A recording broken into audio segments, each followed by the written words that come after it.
Have you ever heard of Thomas the Tank Engine? If you've been around little kids between the ages of 2 and around 7 or so, I'm sure you have. My son adored Thomas so much that he could name every single train, knew what color they were, and the number they had painted on them. I was glad when I heard that he was coming to visit me over the summer, but I had a ton of work to do, so I bought him a Thomas DVD. The cover looked innocent enough. What was also interesting was that Thomas was smiling and little wooden children were waving their arms out of the windows in his coaches. The DVD was called Thomas and the Children. He was so excited to see the DVD that, right off the bat, he pleaded with me to pop it into the DVD player. I went to work while he watched it. After a few hours, he came into my office looking as pale as a sheet. Daddy? He spoke. His voice seemed weak. Are you okay?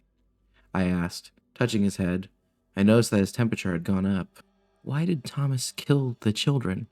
My heart sank like a stone, but I brushed it off. I'm sure Thomas didn't kill the children, I reassured him. Now you need your rest and some medicine. I gently pushed him towards his room. Come on now. After putting him to bed, I got curious as to what he had seen. I popped in the DVD and began to watch the episode play. It seemed normal enough. The episode began as Thomas was told to take a group of children to the seaside by the instructions of Sir Topham Hatt. I noticed something odd, though. There was no narrator in this episode. The rest of the episode then showed Thomas picking up the little wooden children and showed every single one of them climb on board. Then there was a scene with him zooming down the rails like he always did, and the kids were cheering, but then there was trouble, as they say in the show. Bertie the bus was stuck on the railway tracks. This is when the episode got strange.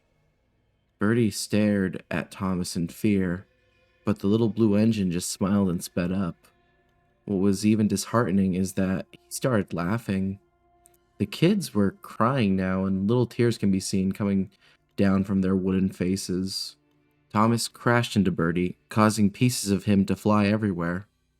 Usually by now the narrator says, and luckily no one was hurt, but there was no reassurance for the kids. The episode then showed the carnage inside the coaches. Wooden limbs were broken off. What looked like actual blood had been splattered everywhere. Heads had been ripped off of the little bodies of the little dolls, and worst yet, the children still had tears painted upon their faces. Everything went to static. After that, I felt myself boiling over with anger. What sicko would create something that messed up for little kids? When I paused the static, messages started to appear on the screen. Disturbing messages like kill, obey, multiply, and die. I watched the static for over an hour and noticed 30 different types of messages. I threw the accursed thing in the trash after breaking it in half. I would not expose my child to any more of that filth. Before going to bed myself, I checked in on him. He was happily asleep and snoring, clutching his teddy. I had a nightmare, one where the children came into my room, but they were lifelike and as tall as a normal person.